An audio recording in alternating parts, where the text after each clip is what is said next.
I'm about to tell you something that most Christians don't realize about going to church. In fact, about doing anything for the Lord. Because most people experience difficulties, like on Sunday morning when they're trying to get out the door to go to church, and they all of a sudden get in a fight with their spouse, or their kids are yelling and screaming and running around all over the place, and they get pulled over and get a ticket on the way there, and all kinds of crazy things are happening to them, and they can't figure out why. And this discourages them from going to church or from doing anything for the Lord, because they see the difficulty that comes along with it, and they take it like it's something strange happening to them. Like they must be doing something wrong, or the Lord wouldn't be allowing these things to happen. No, it's actually the exact opposite of that. You see, when you're doing anything for the Lord, including going to church, because going to church is a commandment from God. He says, do not forsake the gathering together of the saints. So it's a commandment from God. But anytime you're doing something for the Lord to honor Him, there is going to be spiritual warfare. There's going to be difficult things that happen because you're trying to honor the Lord.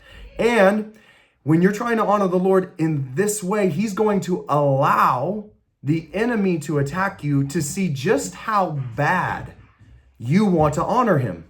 So when you're about to go to church and your kids are running around all crazy and you get in a fight with your spouse or whatever happens, know that this is par for the course. This is normal. This is what should happen. And if you're not experiencing spiritual warfare like this, understand it's because you're not doing what the Lord is asking you to do. And therefore, the enemy is not attacking you. The enemy attacks people who are a threat to him. And he does not attack people who are not a threat to him. So if you're being attacked by the enemy, understand that that's a good thing, because you're doing things for the Lord, and so He sees you as a threat.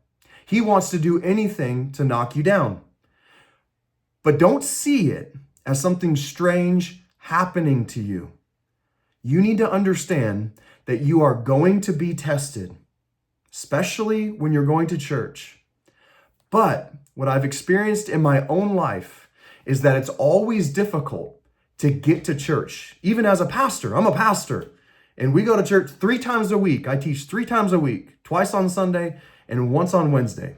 And I can tell you that a lot of times the hour before church is my most difficult hour of the week, because I'm being spiritually attacked. I'm being oppressed. And all these thoughts come into my mind about how I'm unworthy and how I'm not good enough. And all these things come into my mind so simply and easily. I don't even invite them. They just come into my mind. And I have to be the one to turn and say no, and rebuke the enemy and push him back and allow God to then come into my frame of mind again and lead me. And you need to do the same thing. When you're fighting with your spouse, when your kids are going all crazy, when all kinds of other ridiculous things are happening to you, you need to pray. Pray for yourself. Pray that the Lord would protect you, that He would bind the enemy from you. Remember, Jesus says, and when He's teaching His disciples to pray, He says, Lord, lead us not into temptation, but deliver us from the evil one. Deliver us from the evil one. So you need to pray that the Lord would deliver you from the evil one so that these things don't happen in your life. And then you need to understand that when they do happen, that's okay. That means that you're a threat to the enemy, and that God is going to use your life, and you just need to keep walking with Him. Trust me, God will protect you. He is so much greater than the enemy, it's not even funny. Pray to Him, because He wants to have a relationship with you. And when you pray to Him, and when you have that relationship with Him, and when you're honoring Him and doing what He's asking you to do, He will bless your life. God bless you guys. We'll see you here next time. Bye for now.